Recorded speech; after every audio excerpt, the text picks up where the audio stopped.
mais uma aula. Na aula de hoje iremos falar sobre as grandezas físicas e vetores. Grandezas físicas e vetores. O ato de medir faz parte do nosso cotidiano e medir nada mais é do que comparar com um padrão convenientemente estabelecido. Medimos, por exemplo, como um objeto é comprido, frio ou quente. A necessidade de usar medidas vem de muitos anos. Houve época em que cada país, cada região, cada cidade teve seu próprio sistema de medidas. Essas unidades eram geralmente arbitrárias e imprecisas, como aquelas baseadas no corpo humano. Exemplo: palmo, pé, polegada, braça, côvado. E com esses tipos de medidas, criavam-se muitos problemas para o comércio. Mas como a humanidade buscou resolver esse problema? Vejamos a evolução das medidas. Medidas antigas. As unidades de medidas antigas eram geralmente arbitrárias, como falei anteriormente, e também imprecisas. Eram baseadas no corpo humano, a exemplo do palmo, pé, polegada, braça e côvado. Isso gerava problemas comerciais, pois esses tipos de medidas criavam muitos problemas para o comércio, pois as pessoas de uma região não conheciam o sistema de medir das outras regiões. Por isso, surge a necessidade de padronização. A necessidade de converter uma medida em outra era tão importante quanto a necessidade de converter uma moeda em outra, levando à busca por padrões universais. Falamos sobre o ato de medir. Mas o que é que medimos? Nós medimos, na física, aquilo que chamamos de grandezas físicas. Então, o que são as grandezas físicas? O conceito de grandeza física é qualquer propriedade de um sistema ou de um fenômeno que pode ser medida ou calculada e expressa quantitativamente. Grandezas físicas são fundamentais na ciência, pois permitem a descrição e a análise de fenômenos naturais de maneira objetiva e padronizada. Existem várias grandezas. Exemplos incluem massa, tempo, temperatura, velocidade, força, energia, entre outras. Sempre houve uma grande necessidade de se estabelecer uma única unidade de medida para uma dada grandeza física, de modo que a informação fosse compreendida por todas as pessoas de diversos lugares do mundo. Para que isso fosse possível, foi criado na 14ª CGPM o Sistema Internacional de Unidades, conhecido por SI. O que ele é? Ele é um conjunto de definições ou sistema de unidades, cujo objetivo é uniformizar as medições. As grandezas físicas são expressas com um valor numérico acompanhado de uma unidade de medida. Aqui na figura temos imagens que nos remetem às 7 grandezas físicas chamadas de fundamentais, sendo ela o comprimento, onde a unidade é o metro, a massa, onde a unidade é o quilograma, o tempo, onde a unidade é o segundo, a intensidade luminosa, onde a unidade é a candela, a temperatura, onde a unidade é o Kelvin, a corrente elétrica, onde a unidade é o ampere. Temos também a quantidade de matéria, onde a unidade é o mol. Repetindo, as grandezas físicas elas podem ser divididas em grandezas fundamentais e grandezas derivadas. Vejamos o que são as grandezas fundamentais. As grandezas fundamentais são aquelas que não dependem de outras grandezas para serem definidas. Elas formam a base para a definição de outras grandezas no sistema de unidades. No sistema internacional, temos 7 grandezas fundamentais, sendo ela o comprimento, a massa, o tempo, intensidade de corrente, temperatura, quantidade de matéria e intensidade luminosa. Essas são as grandezas. Agora vejamos as unidades dessas grandezas. Para a grandeza comprimento, utilizamos como unidade padrão o metro. Para a grandeza massa, a unidade padrão é o quilograma. Para o tempo, temos segundo. Para a intensidade de corrente, ampere. Para a temperatura, Kelvin. Para a quantidade de matéria, mol. E para a intensidade luminosa, candela. Podemos usar símbolos para representar essas unidades, de forma que para o metro usamos o símbolo M, para o quilograma usamos o símbolo kg, para segundo S, para intensidade de corrente o A maiúsculo, para a temperatura o K maiúsculo, para a quantidade de matéria mol e para a intensidade luminosa CD. Observem que ampere e Kelvin, que são nomes de pessoas, o símbolo é maiúsculo. Esse é o padrão que será adotado. Existem outras unidades que recebem nome de pessoas, onde essas pessoas são homenageadas por essas unidades, então o símbolo será maiúsculo. Como exemplo, temos Newton com a letra N maiúsculo, que é uma unidade de força. Temos Pascal, que temos o P maiúsculo e o A minúsculo.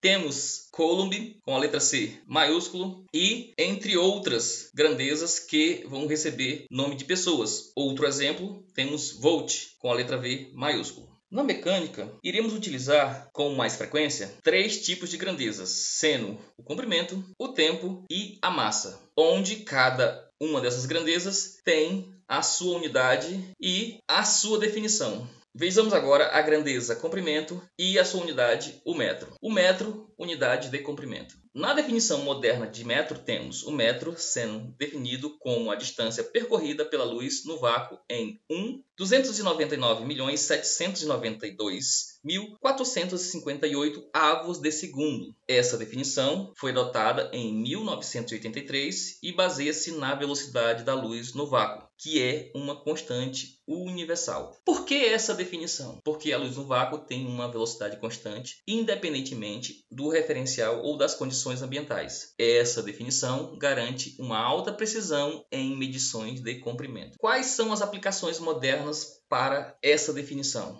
Na medição da geodésica, que é a medição de distâncias na Terra, e em experimentos científicos de alta precisão, como o estudo de ondas gravitacionais. Outra grandeza bastante utilizada é a massa, onde a unidade é o quilograma. A definição antiga de massa ela era baseada em um cilindro de platina-irídio, mas temos uma definição moderna que hoje é baseada na constante de Planck. Qual a aplicação desse novo conceito? A fabricação de equipamentos de alta precisão. Então, desde 2019, o quilograma, que era definido com base em um cilindro de platina-irídio, ele passou a ser definido com base na constante de Planck, que tem um valor exato de 6,62607015 vezes 10 a menos 34 joules segundo. O quilograma é relacionado à constante de Planck através da fórmula de energia de um fóton, onde diz que a energia de um fóton é igual à constante de Planck vezes a frequência deste fóton. Essa definição vincula a massa à energia,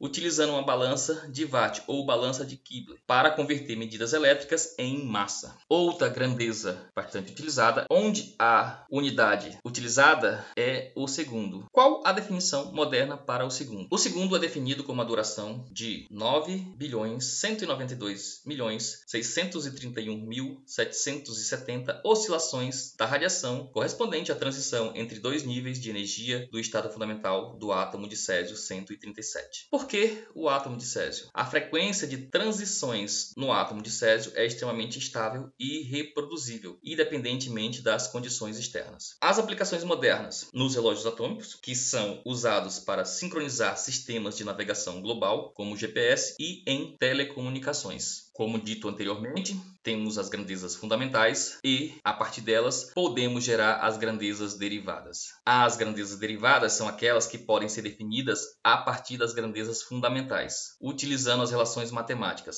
sendo elas multiplicação e divisão. As grandezas derivadas têm unidades que são combinações das unidades das grandezas fundamentais. Vamos a um exemplo. A velocidade.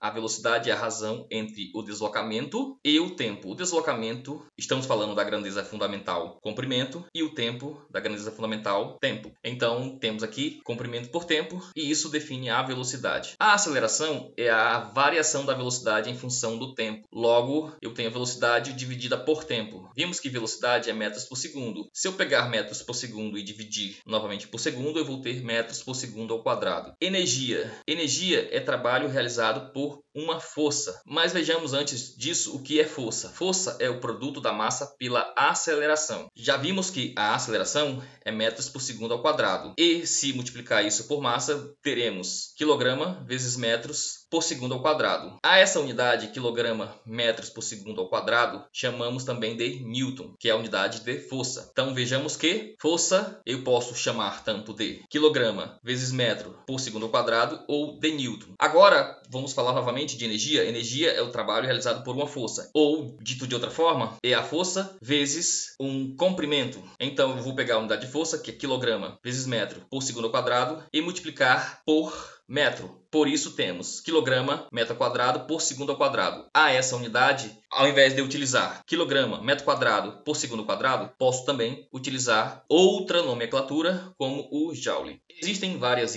grandezas. Vejamos outros exemplos. A área, que é a medida da superfície de uma figura ou um objeto bidimensional, ou seja, é o comprimento vezes o comprimento. Por isso, a unidade metro quadrado. Metro vezes metro, metro quadrado. O volume, que é a medida do espaço tridimensional ocupado por um corpo ou uma substância. Ou eu tenho comprimento vezes largura vezes altura. Eu tenho metro vezes metro vezes metro, metro cúbico. Massa específica ou densidade é a razão entre a massa e o volume. Então, massa, quilograma. Volume, metro cúbico. Logo, a unidade quilograma por metro cúbico. Pressão. Pressão é a razão entre a força e a área. Vimos que a força é Newton e a área é metro quadrado. Então, Newton por metro quadrado. Ou também chamamos isso de Pascal, com o símbolo PA. Vazão volumétrica é a quantidade de volume de um fluido que escoa por uma seção de área em um determinado intervalo de tempo. Logo, a vazão é o volume por tempo. Então, temos também volume metro cúbico e tempo segundo. Logo, a vazão volumétrica metro cúbico por segundo. Também podemos fazer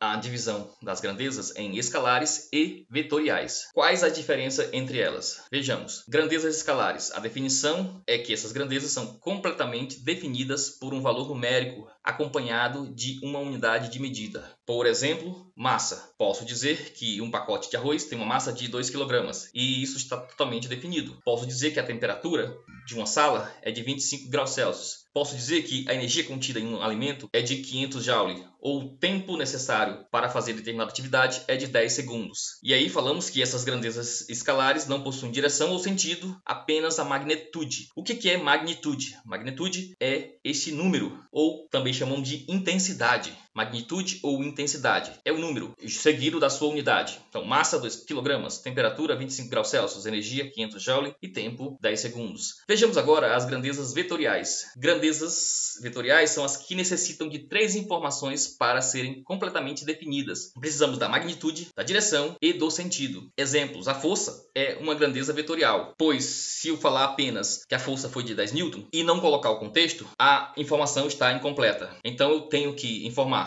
qual o valor da força, a direção e o sentido. Por exemplo, horizontal é a direção e o sentido para a direita. E vejam que direção e sentido são coisas diferentes, pois na horizontal eu posso ir tanto para a direita como para a esquerda. Então, dentro da direção eu tenho os sentidos. Outro exemplo, velocidade, onde eu informo a magnitude, que é de 20 metros por segundo, e informo a direção e o sentido. Quando eu falo ao norte, vejam que ao norte, se estamos pensando nós mesmos como referência, o norte fica para cima e o sul para baixo, ou seja, estamos falando da linha vertical. Se estamos falando do sistema posicional da Terra, também existe uma linha, que é a linha norte-sul, que seria a nossa direção, e o norte, que seria o sentido. A aceleração, 5 metros por segundo ao quadrado para baixo. Então, vejam que está sendo informado tanto a direção e o sentido. Às vezes a direção e o sentido, elas podem ser formadas com uma única palavra, como por exemplo ao norte, para baixo, sudeste, nordeste. E em outros casos, é preciso de fato falar tanto da direção como do sentido. Isso vai depender do contexto em que vier cada questão ou o assunto que está sendo falado. Para que fique claro essa definição de vetor, vamos a uma questão. Para onde o avião vai? Então pense o seguinte: imagine que um avião está voando a 900 km por hora. Sabemos exatamente a que velocidade ele se move. Mas será que conseguimos dizer aonde ele estará daqui a uma hora? Vejam que apenas a informação da velocidade não é suficiente para caracterizar aonde este avião estará. Informar a velocidade não é suficiente. Precisamos informar a direção e o sentido. Por exemplo, um avião partindo do Acre a 900 km por hora, após uma hora, ele pode estar em vários locais, como por exemplo em Rondônia, no Amazonas, no Peru ou na Bolívia. Vejam que são locais totalmente diferentes um do outro. Então é necessário informar a direção e o sentido para que possamos estimar em que local este avião estará após uma hora de viagem. Então pense bem, ele pode estar indo para o norte, para o sul, para o leste ou até fazendo uma curva no céu. Sem saber a direção e o sentido do movimento, só o valor numérico da velocidade não nos diz muita coisa sobre o caminho percorrido. Então, será que só saber a velocidade basta para descrever completamente o movimento de um corpo? Estamos vendo que não. Essa é uma característica das grandezas vetoriais. Precisamos de mais informação, sendo ela, além da magnitude ou da intensidade, também a direção e o sentido. Assim, vejamos a diferença entre as grandezas escalares e as grandezas vetoriais. Aspecto: grandezas escalares, temos uma definição completa com apenas a magnitude e a unidade. Já para as grandezas vetoriais, precisamos da direção e do sentido, além da magnitude. Um exemplo matemático: a soma das grandezas escalares são simples, como por exemplo 10 mais 5 é 15. Já não podemos dizer que isso vai sempre acontecer com as grandezas vetoriais. Podemos sim ter grandezas vetoriais onde somamos 10 mais 5 e temos 15, mas podemos ter situações em que isto não dá 15, vai dar outro valor. Logo, existe uma regra diferenciada para somas e subtrações de grandezas vetoriais. São exemplos de grandezas escalares, como já tínhamos dito antes. Massa, tempo e temperatura são grandezas que são caracterizadas apenas com o seu valor numérico e a sua unidade. No entanto, força, velocidade e aceleração precisam de 3 informações, sendo ela magnitude, direção e sentido. São grandezas vetoriais. Aqui ao lado temos um exemplo da soma de escalares versus a soma de vetores. Vejamos o que acontece quando somamos escalares. Vamos pensar que temos que percorrer 1 metro de distância. Posteriormente, temos que correr mais 2 metros de distância. Como distância é uma grandeza escalar, então, para saber quanto eu percorri, eu devo apenas somar. A exemplo de 1 mais 2 e eu tenho 3. Vejam que a soma é simples. Já quando eu estou trabalhando com vetores, por exemplo, vetor deslocamento, que é diferente de distância, a regra já não é a mesma. Vejamos, digamos que um objeto se desloca 1 metro de distância, isso na horizontal para a direita. Posteriormente, esse mesmo objeto, ele se desloca na vertical e para baixo mais 3 metros. Logo, o deslocamento ou o vetor deslocamento vai ser a soma vetorial do vetor A mais o vetor B e não resulta exatamente em 4 metros. O deslocamento, o que importa é o ponto inicial e o ponto final. Vejam que este era o ponto inicial e este é o ponto final. Observem que neste triângulo nós não temos 4 metros. Aqui podemos resolver com o teorema de Pitágoras e chegaremos que essa distância não vale 4 metros. No teorema de Pitágoras, nós teríamos que o comprimento seria a raiz quadrada de 1 ao quadrado mais 2 ao quadrado, ou seja, a raiz de 5. A raiz quadrada de 5 equivale a 2,23 aproximadamente metros. Então vejam que 1 mais 2 resultou em 2,23 e não em 3, porque aqui temos uma regra diferenciada na soma dos vetores ou das grandezas vetoriais. Outra abordagem importante quando estamos falando de medir grandezas é conhecermos os algarismos significativos. O que vem a ser esses algarismos significativos? Os algarismos significativos vão mostrar a precisão da medida do nosso medidor. Isto, todo medidor tem uma precisão e apresenta algum erro, e isto tem que ser mostrado na hora de anotar essa medida. Então vejamos o que acontece em uma régua centimetrada e uma régua milimetrada, para entendermos melhor como funcionam os algarismos significativos. Com uma régua centimetrada, podemos dizer que o comprimento da barra está compreendido entre 9 centímetros e 10 centímetros. Vejam, temos aqui uma barra em azul e vejam a parte de baixo que está apenas em centímetro. Não existe divisão de milímetro. Até existe aqui meio, temos 0, meio, 1, 1,5, 2, 2,5, 3,5 e assim por diante. Então, podemos chutar aqui que temos 9 e como passou aqui do meio, então podemos chutar que 9 9,6 ou 9,7, alguma coisa do tipo. Sabemos que está entre 9 e 10. E aí fazemos uma estimativa de que a medida desse comprimento seja de 9,6. Chamamos o 9, que temos certeza, de algarismo correto. Já o 6 é o duvidoso. Então essa é a regra. O último algarismo que surge na minha medida é o algarismo do qual eu não tenho certeza. 9 eu tenho certeza, mas 6 não é uma certeza. Então, 9,6. Já para uma régua milimetrada, como cada centímetro ele acaba sendo dividido em 10 milímetros, podemos, com maior precisão, dizer que o comprimento da barra está compreendido entre 9,6 e 9,7, olhando aqui na parte de cima. Neste caso, estimamos o comprimento L em 9,6 ou 9,65, melhor dizendo, onde 9 e o 6 temos a certeza de que esses valores estão corretos, sendo chamados de corretos, e o 5 aqui sendo duvidoso. Então temos 9,65, 9 e 6, observando aqui, eu sei que passou do 9, também sei que passou do 6. A dúvida está no valor que fica entre 60 e 70, ou 0,6 e 0,7. Estimo que esteja na metade, por isso foi colocado 5. Então, 9,65. Mas vejam que 5 não é um valor preciso, é um valor estimado, ou como chamamos de algarismo duvidoso. Desta forma, vimos que a precisão da medida de uma certa grandeza depende principalmente do instrumento que é utilizado para medi-la. Em toda medida, os algarismos corretos e o primeiro duvidoso são chamados de algarismos significativos. Regras para os algarismos significativos. Não consideraremos como algarismos significativos o zero à esquerda. O zero à esquerda do primeiro algarismo significativo não são significativos. Eles apenas servem para posicionar a vírgula. Por exemplo, em 0,0965 temos 3 algarismos significativos, sendo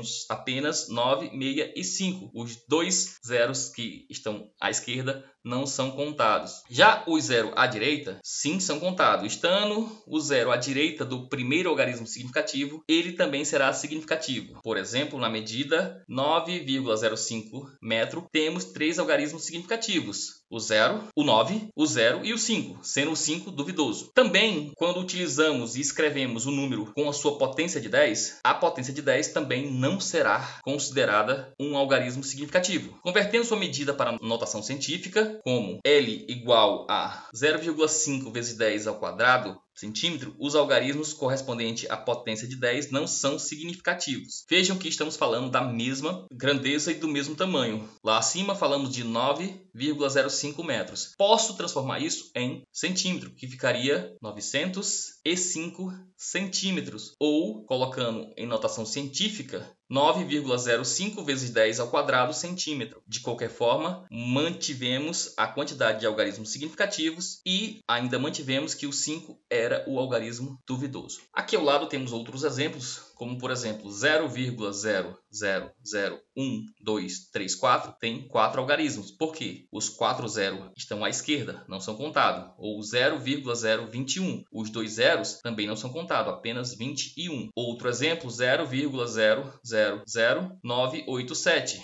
Apenas 9, 8 e 7 são significativos, tendo 3 algarismos. Algarismo à direita, nós temos aqui 1004. Todos são algarismos significativos. 1, 0, 0 e 4. Temos o número 20. Ambos, 2 e 0, são algarismos significativos, de forma que temos 2 algarismos significativos. 220, temos 3 algarismos significativos. Agora vejamos números escritos utilizando a notação científica e a potência de 10. Temos 2,567 vezes 10 à quarta. Vejam que 10 à quarta não é contado, logo apenas 2, 5, 6 e 7 são os algarismos significativos, onde temos 4 algarismos. 1,5 vezes 10 a menos 7. 10 a menos 7 não é contado. então temos apenas 1,5, tendo 2 algarismos. 9,87 vezes 10 à quinta. 10 à quinta não é contado, apenas 9, 8 e 7, de forma que temos 3 algarismos. Operações com os algarismos significativos. Para manter a coerência na hora de somar, subtrair, multiplicar ou dividir, mantendo ainda a precisão dos instrumentos e não propagando o erro que cada instrumento tem, existem padrões a ser seguido na hora de operar com esses algarismos significativos, existindo duas regras, uma regra para a multiplicação e divisão e outra regra para adição e subtração. Para a multiplicação e divisão, iremos efetuar a multiplicação ou a divisão com os algarismos significativos e devemos apresentar o resultado com um número de algarismos significativos igual ao do fator que possui o menor número de algarismos significativos. Vamos a um exemplo. Vejamos que temos 2,31 vezes 1,4. Vamos observar os fatores. 2,31 tem 3 algarismos. 1,4 tem 2 algarismos. Logo, observando a regra, temos que o resultado deve ter apenas 2 algarismos. Desta forma, fazemos a multiplicação e encontramos o resultado como sendo 3,234. Mas observe que o resultado tem 4 algarismos. Desta forma, temos que descartar 2 algarismos, sendo ele 3 e 4. Vejamos que o primeiro fator tem 3 algarismos significativos, que é 2, 3 e 1, e o segundo tem 2, que é 1 e 4. Logo, devemos apresentar o resultado com 2 algarismos significativos, que é 3,2, onde descartamos o 3 e o 4. A depender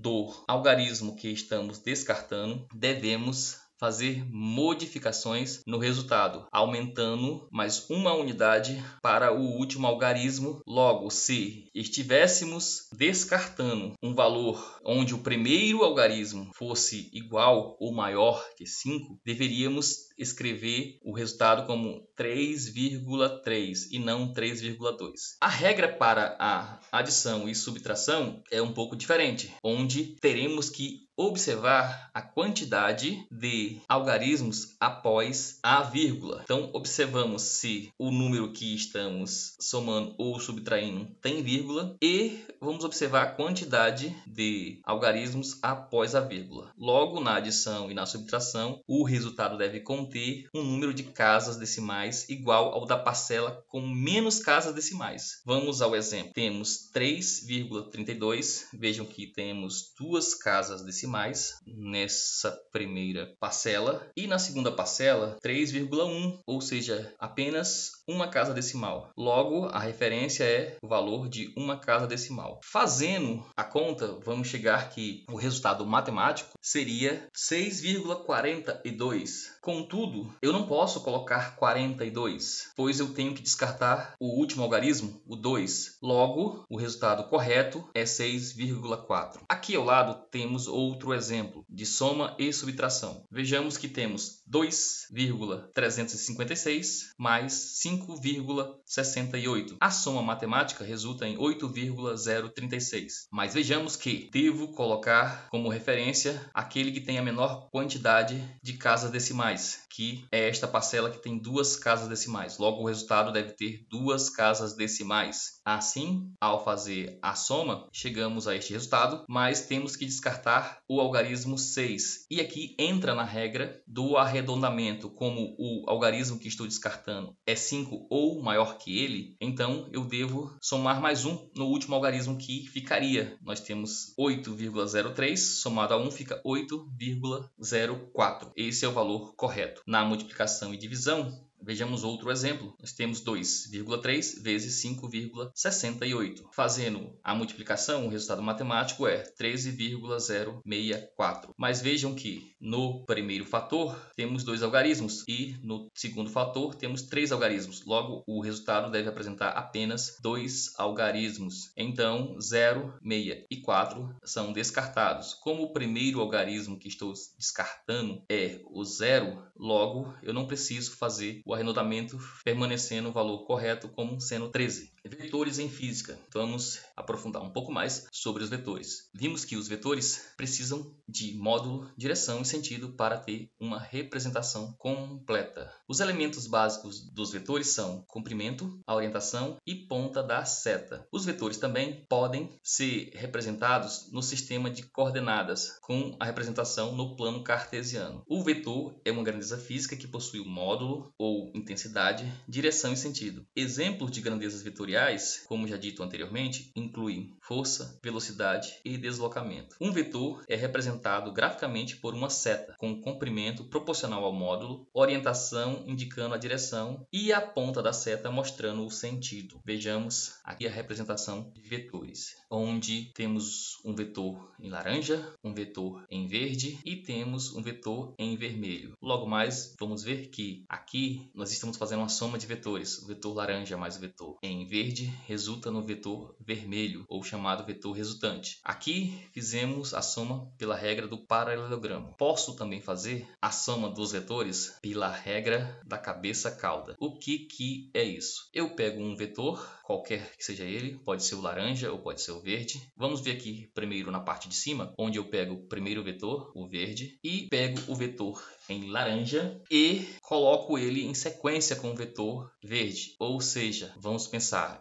existe a origem do vetor e o final dele. Então, temos aqui a origem do vetor em verde e o final dele que fica na seta. No final do vetor verde, eu devo desenhar o vetor laranja. E aí, juntando origem com o final, nós temos o vetor resultante. Vejam que a ordem aqui não altera, ou seja, eu posso fazer verde e laranja ou laranja e verde, que vamos obter o mesmo vetor. Vejam, em cima fiz verde e laranja, ou seja, comecei com verde e depois fiz laranja, mas vejam que abaixo eu fiz o laranja e o verde. E vejam que quando eu uno a origem com o final deles, eu vou ter sempre o vetor vermelho, que é o vetor resultante. Então existem regras para fazermos a soma ou a subtração com os vetores. As regras são a regra do paralelogramo, onde está representado pela figura aqui acima. O que eu devo fazer? Coloca-se os vetores com a mesma origem, então vejam que o vetor em laranja e o vetor em verde têm a mesma origem, ou seja, nascem do mesmo. Desenha-se um paralelogramo, cujos lados são os vetores dados. O que estamos dizendo? Vejam que no final do vetor laranja, eu faço outro vetor, uma representação de um vetor verde. E no final do vetor verde, eu faço um vetor laranja. E aí, a diagonal do paralelogramo, partindo da origem comum, representa o vetor soma. Então, aqui, por essa regra do paralelogramo, eu só posso normalmente fazer com dois vetores. É uma crítica aqui, porque eu só posso fazer com dois vetores. Então, faço, se eu tiver 3, 4 vetores, eu sempre vou ter que pegar apenas dois vetores, fazer o resultante e aí depois fazer novamente o paralelogramo. Essa é uma crítica sobre o uso do paralelogramo, pois no método cabeça-cauda, quantos vetores você tiver, você vai apenas colocando um após o outro e unir o início com o final, e esse é o vetor resultante. Não importa quantos vetores você tenha, 5, 6, 7. No paralelogramo, vamos colocar todos na mesma origem e eu preciso projetar os mesmos vetores no final de cada um. Então, aqui fazemos algo parecido com um losango, e essa diagonal que liga os losangos é o vetor resultante, ou vetor soma. Já utilizando o método cabeça-cauda, coloca-se a origem de um vetor na extremidade do outro vetor. O vetor resultante, é o vetor soma, é representado pela seta que vai da origem do primeiro vetor até a extremidade do último vetor. Então, aqui existe a vantagem de que eu posso fazer a soma com vários vetores, 3, 4, 5, 6. Já no paralelogramo, embora eu possa fazer a soma de vários vetores, mas usando o paralelogramo, eu tenho que fazer a simplificação de 2 em 2. Então, tem dois vetores, com esse vetor resultante, eu somo com o meu terceiro e assim por diante. Então, eu tenho que fazer mais passos para obter o vetor resultante final. E a subtração? Como fazemos a subtração de vetores? Podemos dizer que a subtração de vetores, para fazer a subtração de vetores, a subtração de um vetor B de um vetor A é equivalente à soma do vetor menos B, que possui o mesmo módulo de direção do vetor B, mas sentido oposto ao vetor A. Então, vejamos aqui na figura para entendermos essa definição da subtração. Observem que temos um vetor verde, vamos chamar esse vetor de vetor vetor A, e tínhamos aqui um vetor laranja, que eu posso chamar de vetor B. Vejam que em todos os casos, os vetores em verde estão apontando para a mesma direção e sentido, tem o mesmo ângulo, ou seja, são os mesmos vetores. Aqui, este e este são os mesmos vetores. Agora observem que o laranja, ele também está na mesma direção. Vejam a laranja aqui e laranja aqui, estão na mesma direção, mas não estão todos no mesmo sentido. Para essa figura, vejam que ele aponta para a direita, aqui também o vetor aponta para a direita, aqui também para a direita, mas aqui já estamos apontando para a esquerda. Então, se considerarmos que este é o vetor B, nos primeiros casos, né, vetor B, vetor B, vetor B, este é o vetor menos B, porque ele é um vetor que está apontando no sentido contrário. Então, o que estou dizendo é que se eu quero fazer A mais B, como fizemos aqui na primeira imagem e na segunda imagem, vamos ter este vetor em vermelho, que é o vetor A mais B. Já que se eu quero fazer A menos B, vejam que este vetor aqui é o vetor menos B, já que este é o vetor B, este é o vetor menos B. Vamos ter um vetor resultante também em vermelho aqui, mas que é diferente dos demais. Então, aqui estamos representando somas de vetores,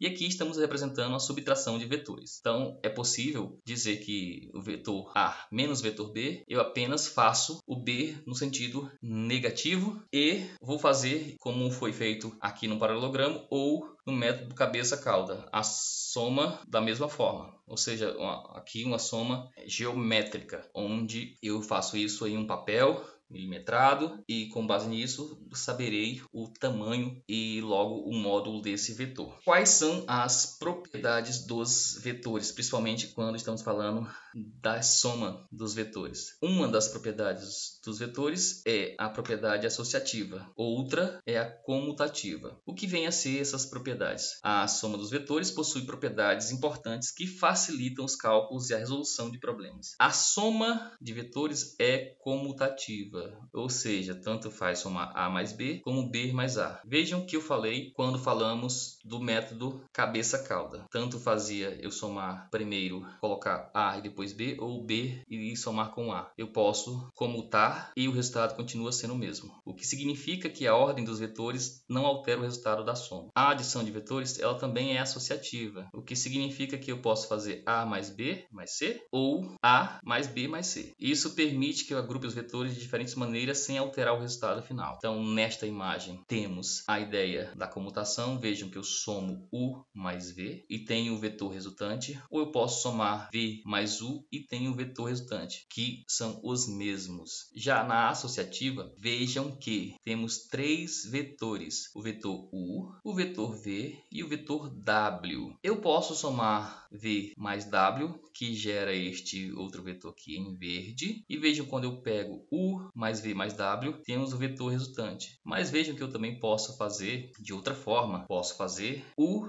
mais V mais W mesmo, separadamente. Temos o vetor resultante. Eu posso fazer U mais o vetor V mais W e temos o vetor resultante. Ou eu posso fazer U mais V e somar com W e temos o vetor resultante. Então, vejam que eu associei de várias formas e o vetor resultante sempre é o mesmo. Essa é outra propriedade que temos na soma dos vetores, que é a propriedade associativa. Vejamos as aplicações práticas dos vetores. Uma das aplicações práticas dos vetores é as forças. As forças são grandezas vetoriais. Então pense o seguinte: temos um bloco e neste bloco vai ser aplicada uma força de 6 N para o norte, ou seja, para cima. E outra pessoa, vamos pensar assim, existem duas pessoas empurrando esse bloco, uma para cima, para o norte, e outra para o lado, ou para o leste. Uma aplica 6 N, a outra aplica 10 N. Mas qual é a força resultante, assim, que vai surgir, ou seja, para onde esse bloco vai? E se eu somasse a força dessas duas pessoas para substituir por uma pessoa só, como é que seria a força dessa uma pessoa só e para onde iria? Então, vamos ver que o bloco ele não vai nem para o norte e nem somente para o leste. É claro, ele se desloca para o norte e se desloca para o leste. Quando ele faz isso ao mesmo tempo, vamos ver que ele não está se deslocando exatamente para o norte ou para o leste. Na realidade, ele está se deslocando para o nordeste. leste. E a força resultante é de 11,7 newtons. Mas como foi feito isto? Vamos explicar. E existe também o ângulo, dá para descobrir qual foi o ângulo em relação à horizontal que foi formado, ou seja, qual foi esse ângulo aqui em relação a essa horizontal aqui em relação ao leste. Vamos saber qual foi esse ângulo, também é possível saber. Então, qual é a ideia aqui? Como temos um triângulo retângulo, podemos assim dizer, vejam que nós temos 10 a leste e 6 a norte, e temos o vetor resultante, e unindo esses três vetores, vamos ter um triângulo e um triângulo retângulo. Logo, podemos observar que a resultante é a hipotenusa. Então, a força, que é uma grandeza vetorial, possui módulo, que é intensidade, direção e sentido. A força resultante ela pode ser encontrada utilizando o teorema de Pitágoras, isso quando nós temos forças que são perpendiculares. Quando não forem perpendiculares, existe outro método para calcular essa força. E para encontrarmos a força resultante, que é a hipotenusa, nós vamos fazer que essa força resultante é a raiz quadrada da soma das duas forças ao quadrado, ou seja, F1 ao quadrado mais F2 ao quadrado. Vamos ver que F1, que vamos chamar aqui de 10 N ao quadrado é 100, e F2, que é 6 N ao quadrado, é 36. Então, nós temos a raiz de 136. E a raiz de 136 é aproximadamente 11,7 N. Logo, essa é a força resultante. Mas lembra que o vetor tem direção e sentido? Então é interessante também saber qual a direção e sentido. Isso é informado pelo ângulo que forma como a horizontal. E para encontrarmos isto, fazemos da seguinte forma. A direção da força resultante é dada pelo ângulo entre o vetor resultante e o eixo x. E encontramos isto por meio da calculadora. Nós precisamos fazer o arco tangente de y por x, ou seja, de 6 por 10. Então, quando eu vou na calculadora e calculo o arco tangente de 6 dividido para 10, ou de outra forma, o arco tangente de 0,6, vamos encontrar aí um valor aproximado de 31 graus. Se você fizer isso na calculadora, você vai ver que o arco tangente de 0,6 na calculadora vai dar um valor 30,96, 37 e vários outros algarismos, onde vamos arredondar para aproximadamente 31 graus. Como calcular o arco tangente na calculadora? Em uma calculadora no celular, normalmente você vai encontrar a segunda função, onde vai ter tangente a menos 1. Então, você vai clicar em tangente a menos 1 e colocar o valor, no caso seria 0,6, tangente a menos 1 de 0,6, e vai encontrar esse valor. Na calculadora científica, de igual forma também, usando a calculadora científica, normalmente a calculadora vai ter as funções trigonométricas, e você vai colocar a segunda função e vai ficar tangente a menos 1. A primeira função normalmente é tangente, e aí quando você coloca a segunda função, fica tangente a menos 1. Foi dito anteriormente que também podemos representar o vetor,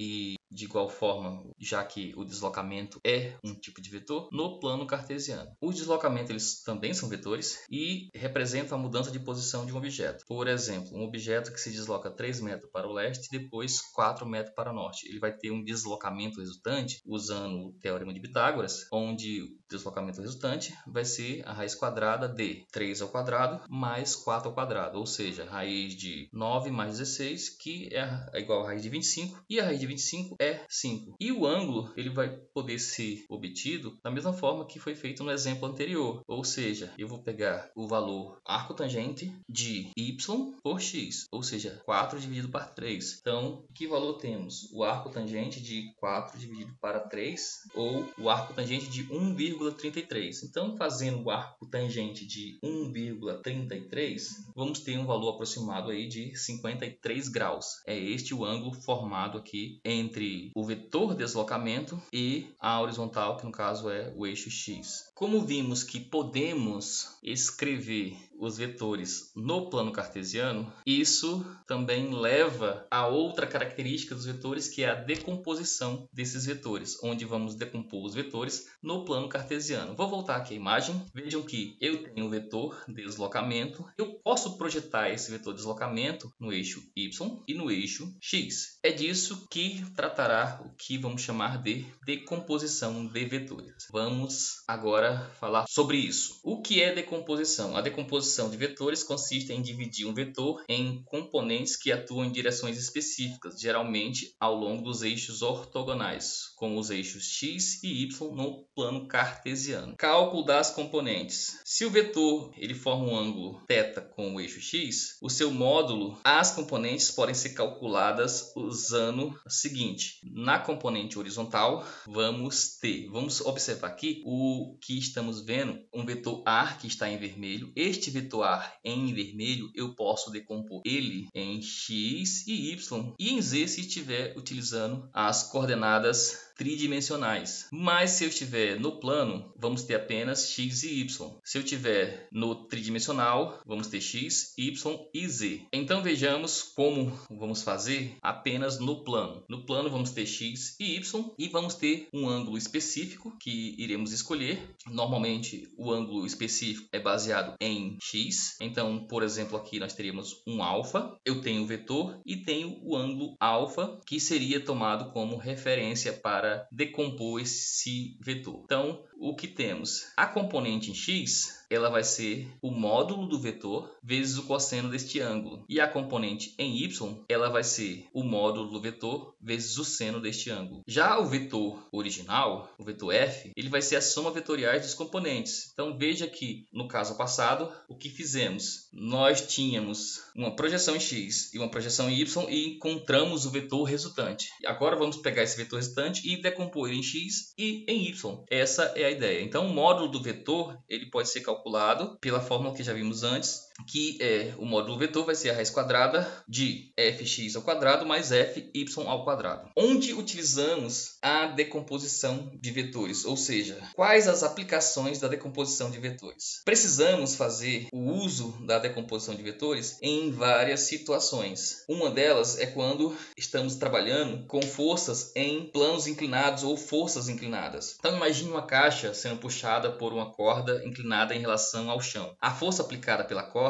pode ser decomposta em uma componente x, responsável por mover a caixa na direção horizontal, e uma componente y, que é uma força que age na direção vertical. Outro exemplo são as forças em planos inclinados. Um objeto que desliza por um plano inclinado está sujeito a uma força gravitacional, por isso ele desliza. Então, quando você coloca um objeto em um plano horizontal, esse objeto ele não desliza, não se movimenta, mas quando você inclina o plano, o que acontece? Ele pode começar a se mover, principalmente se não houver atrito. Isso por quê? Porque ele está sujeito a uma força gravitacional e essa força gravitacional ela pode ser decomposta, onde temos uma componente paralela ao plano, que é a que causa o movimento, e uma componente perpendicular ao plano. Vejamos aqui na figura. Então, eu tenho a força gravitacional. Essa força gravitacional eu posso decompor ela em uma componente que está paralela e a outra perpendicular ao plano. Também, quando estamos estudando movimento de projéteis, ao lançar um projétil com velocidade inicial, chamada de v0, formando um ângulo θ com o solo, a decomposição é usada para calcular as componentes, a velocidade em y e a velocidade em x. Então, podemos dizer que o objeto foi lançado com a velocidade, que é a velocidade real. Mas vejam que temos um movimento na horizontal e um movimento na vertical. Ou seja, ao mesmo tempo em que o projétil anda para frente, ele também sobe, de forma que eu posso dividir ou compartimentar, ou com o nome correto, decompor a velocidade em duas. Uma velocidade na horizontal, que é a velocidade em x, e uma velocidade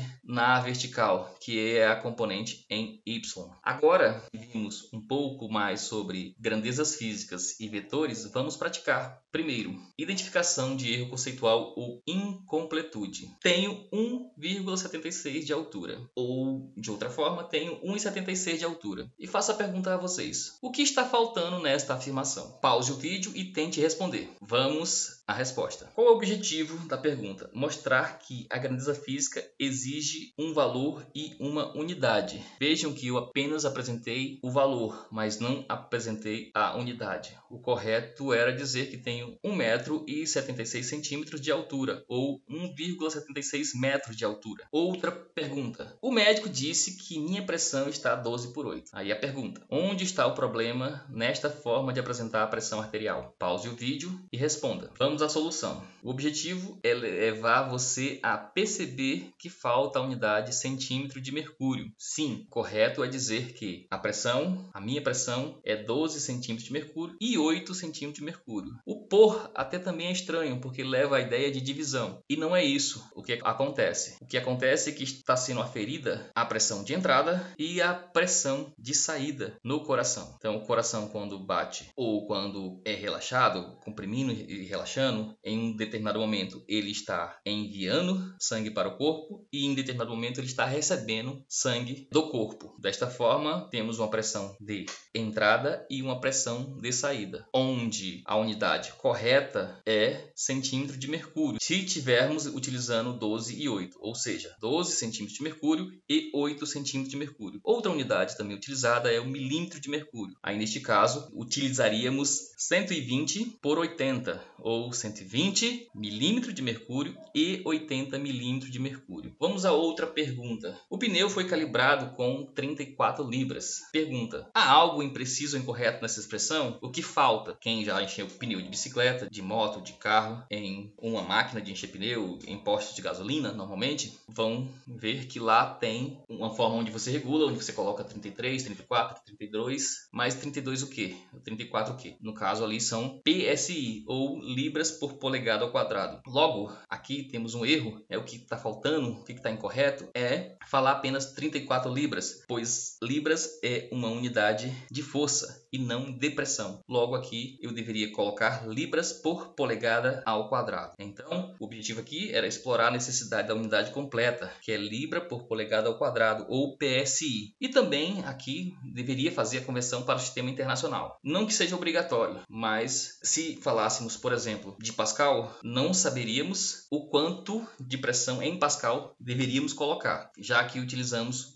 comumente libras, mas eu poderia querer saber o quanto isso equivale em Pascal. Continuando a nossa prática, agora vamos classificar as grandezas. Tem aceleração, massa, temperatura, área, volume, velocidade e força. Aí a pergunta: quais dessas grandezas são fundamentais e quais são derivadas? O objetivo é que você fixe a noção de grandeza fundamental e derivada. Pause o vídeo e tente achar a solução. Vamos à resposta. Quem são as grandezas fundamentais? Dessa lista, as grandezas fundamentais são massa e temperatura. Já as derivadas, aceleração, área, volume, velocidade e força. Agora vamos praticar fazendo a indicação da unidade adequada. Então, vamos para a pergunta. Indique a unidade mais adequada no sistema internacional para as grandezas abaixo: força, densidade, pressão, velocidade angular e energia. Qual o objetivo? Familiarizar você com as unidades derivadas do sistema internacional. Pause o vídeo e tente responder. Vamos à resposta. Qual é a unidade de força? É Newton. Qual a unidade de densidade? Quilograma por metro cúbico. Qual a unidade de pressão? Pascal. Qual a unidade de velocidade angular? Radianos por segundo. E qual a unidade de energia? O Joule. Agora vamos praticar com as operações trabalhando com os algarismos significativos. Vamos à pergunta. Efetue a operação e apresente o resultado com o número correto de algarismos significativos. Aqui, nós devemos lembrar as regras das operações com os algarismos significativos. Vimos duas regras: a que vale para adição e subtração e a que vale para divisão e multiplicação. O objetivo aqui é praticar regras de arredondamento em operações e reforçar conceito de precisão. Então, vejamos que temos 12,45 segundos mais 3,2 segundos. Qual é a resposta? 7,126 km menos 0,05 km. Qual é a resposta? 2,5 metros vezes 3,42 metros. Qual é a resposta? 15,0 metros dividido para 4,32 segundos. Qual é a resposta? Pause o vídeo, tente responder e agora vamos à resposta. Se somarmos 12,45 mais 3,2, o resultado matemático nos dá 15,65 segundos. Lembrando de apresentar sempre as unidades. Mas esta não é a resposta correta do ponto de vista físico, pois devemos seguir as regras. E a regra nos diz que eu devo observar a quantidade de algarismos após a vírgula. Na primeira parcela eu tenho 2 e na segunda eu tenho 1. Logo, eu devo expressar o resultado com apenas 1 após a vírgula. Isso me obriga a descartar o algarismo 5. E aí, seguimos a regra do arredondamento. Como eu estou descartando 5, eu posso arredondar para cima. Ao invés de 15,6, eu tenho 15,7 segundos. Já na subtração de 7,126 km menos 0,05 km, fazendo a subtração, chegamos no resultado de 7,076 km. Mas a regra também aqui é válida observar a quantidade de algarismos após a vírgula. Temos 2, então eu devo colocar apenas 2 após a vírgula. Isso implica em descartar o algarismo 6. Como eu estou descartando 6, eu devo arredondar para cima, ficando com o valor de 7,08 km. A regra aqui nas duas últimas é a regra que utilizamos para multiplicação e divisão. Então, uma das primeiras coisas a observar é a quantidade de algarismos. Eu vejo que aqui no primeiro fator eu tenho 2 e no segundo fator eu tenho 3. Logo, o resultado deve vir com 2. Quando eu faço a multiplicação, o resultado matemático é 8,55. E veja que eu tenho metro vezes metro. Isso resulta em metro ao quadrado. É outra coisa que devemos estar atento. A relação entre as unidades. Multiplicação de mesma unidade, nós vamos ter ela ao quadrado. Então, aqui, como resultou em 8,55 e só podemos ter 2 algarismos, logo eu vou ter que descartar o algarismo 5. E lembrando que quando eu tenho 5, 6 ou 7, 8 ou 9, devo arredondar para cima. Então, o resultado correto fica 8,6 metros quadrados. Na divisão de 15 por 4,32, observar a quantidade de algarismos. Vejam que temos 3 e 3. Então, neste caso, o resultado deve vir com 3 algarismos. Mas o resultado matemático, tínhamos muitos algarismos, na realidade infinitos, pois temos uma dízima periódica. O resultado 3,47222 e assim por diante. Mas devemos apresentar apenas com 3 algarismos. Então, a sequência de 2 vão ser descartada. Neste caso, como o primeiro algarismo é o 2, então não preciso de arredondamento. O resultado correto fica 3,47. Vejam que em cima eu tenho metro e embaixo eu tenho segundo, ou seja, metros por segundo. Agora vamos praticar com a soma de vetores. Um ciclista ele se move 5 km para o norte e depois 3 para o leste. Qual o deslocamento total dele? O objetivo aqui é aplicar a regra do paralelogramo ou do triângulo ou cabeça-cauda para reforçar o conceito de grandeza vetorial. Vamos à solução. Como os vetores formam um ângulo de 90 graus, podemos utilizar o teorema de Pitágoras, onde o deslocamento resultante vai ser a raiz quadrada do deslocamento 1 ao quadrado mais o deslocamento 2 ao quadrado, ou seja, 5 ao quadrado mais 3 ao quadrado. Fazendo isto, temos a raiz de 36 e chegamos que a raiz de 36 é igual a 6 km. Assim, esse foi o deslocamento percorrido pelo ciclista. Vamos agora praticar a subtração de vetores. Um barco se desloca com velocidade de 20 km por hora para o leste, enquanto a correnteza do rio tem velocidade de 5 km para o oeste. Vejam que leste e oeste estão na mesma direção, mas em sentidos contrários. E a pergunta é, qual a velocidade resultante em relação à margem? O objetivo é explorar a subtração vetorial trabalhando com direções opostas. Quando os vetores estão na mesma direção, nós podemos fazer a soma se o ângulo for 0, ou a subtração se o ângulo for 180, de forma algébrica simples. Ou seja, embora lá no início falamos que não podemos somar vetores de forma algébrica para todos os casos, nós podemos em alguns casos. Quais são esses casos? Quando formam 0 ou 180. 0 é uma soma simples e 180 é uma subtração. Então, vejamos que tínhamos 20 km para leste e 5 km para oeste. Então, eu posso fazer essa subtração. 20 menos 5, que é igual a 15 km por hora. Mais 15 km por hora para onde? Para o leste. Vamos praticar agora com a regra do paralelogramo e a regra da cabeça-cauda. Dois vetores A e B, de mesmo modo, formam um ângulo de 60 graus. Represente e calcule o vetor resultante. O objetivo, aplicar visualmente a regra do paralelogramo ou da cabeça-cauda com vetores quaisquer. Pause o vídeo e tente responder. Vamos à resposta. Como ambos os vetores têm o mesmo módulo, então eles têm o mesmo tamanho. Logo, eu posso representar, na regra do paralelogramo, os dois vetores, faço um ângulo de 60 graus entre eles e os dois vetores têm a mesma origem, onde eu tenho o vetor A em branco, o vetor B em amarelo. No final do vetor em amarelo, faço a projeção do branco e no final do vetor em branco, faço o amarelo. E uno a origem com as projeções, fazendo o paralelogramo, onde esse vetor na diagonal é o vetor resultante. Essa é a técnica usando o paralelogramo. e aqui encontramos o módulo de forma geométrica. Utilizando o método cabeça-cauda, eu posso fazer o vetor A e ao final do vetor A o vetor B, e no início dos vetores e no final dos vetores, unindo o início com o final, eu tenho o vetor resultante. Poderíamos também começar com B e depois o A, ou seja, faço o B e no final de B coloco o A, e de qualquer forma teríamos o vetor resultante, que ainda seria o mesmo. Vamos praticar decomposição vetorial. Tem um vetor de 10 N, que ele forma um ângulo de 30 graus com a horizontal. Quais são as componentes horizontal e vertical deste vetor? Qual o objetivo? Fixar o uso de seno e cosseno para decomposição vetorial. Pause o vídeo e tente responder. Agora vamos à resposta. Aqui temos a representação do vetor, o vetor força, já que estamos falando de 10 N, logo é um vetor força com um valor de 10 N. E vamos ter uma projeção de f de x e de f em y, onde temos aqui um ângulo de 30 graus do vetor força com a horizontal ou com o eixo x. Como foi definido anteriormente, a componente f em x é o módulo de f, que é 10 N, vezes o cosseno do ângulo, que é 30 graus, enquanto a componente em y